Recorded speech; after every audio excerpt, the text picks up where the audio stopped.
Hello everyone, today I am discussing about the classification of dosage form. Dosage form is very important part. So it is classified in three parts: solid dosage form, liquid dosage form and semi-solid dosage form.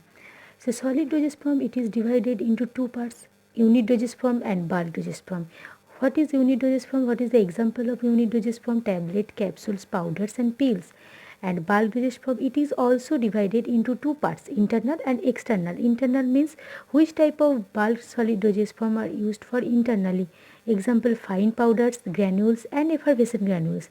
And which type of bulk powder are used for the externally purpose: dusting powder, insufflations, dentifrices, example tooth powder and snuffs.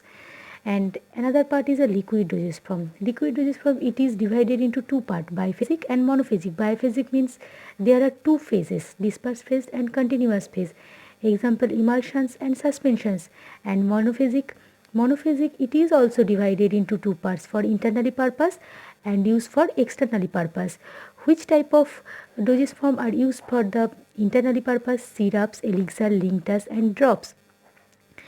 And externally purpose, which type of monophasic liquid dosage form are used for the externally purpose? Liniments, lotions, gargles, throat paints, mouthwash, sprays, eye lotions, eye drops and nasal drops.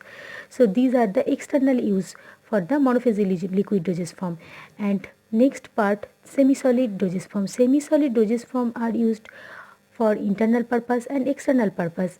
Internal purpose, suppositories and pessaries, and external purpose, that means ointments, creams, paste and jellies. So this is the total classification of the dosage form: solid dosage form, liquid dosage form and semi-solid dosage form. There are three parts and these are the subdivision of these three parts. This is very important.